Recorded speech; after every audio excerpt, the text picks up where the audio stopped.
देश की आज़ादी तो छोड़ दीजिए, चलिए लंबा इतिहास है देश की आज़ादी का। देश की आज़ादी के बाद बता दीजिए आरएसएस का क्या योगदान है इस देश में। कभी किसी आपदा में आरएसएस ने कोई मदद करी हो किसी इंसानों की? इस देश पर लास्ट टाइम जो आपदा आई थी वो महामारी थी कोविड की, क्या उसमें आरएसएस कहीं नजर आया? अभी देश के कई हिस्सों में बाढ़ आई हुई है, क्या आरएसएस के जो लाठीबाज हैं क्या उस बाढ़ में खाना बांटते हुए लोगों की सहायता करते हुए कहीं नजर आए?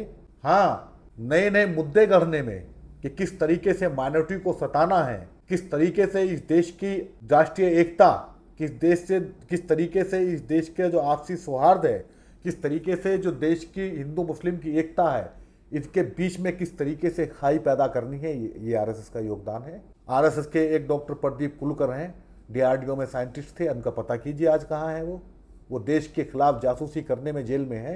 ये आरएसएस का योगदान है। आरएसएस का एक भावेश पटेल है, अजमेर ब्लास्ट का सजा याफ्ता मुजरिम है, पता कीजिए कहाँ है वो, गुजरात का रहने वाला है, अभी जमानत पे बाहर है, गुजरात में रह रहा है। ये आरएसएस का योगदान है। कोई बताया तो सही, देश की आज़ादी तो छोड़िए, आज़ादी के बाद बता दीजिए आरएसएस का क्या योगदान है। तो जिनका कोई योगदान नहीं है वो ठेकेदार बन रहे हैं इस देश के राष्ट्रवाद के, इस देश की देशभक्ति के, और जिनका योगदान है उनसे सबूत मांगा जा रहा है कि आप सबूत दीजिए कि आप देशभक्त हैं कि नहीं हैं।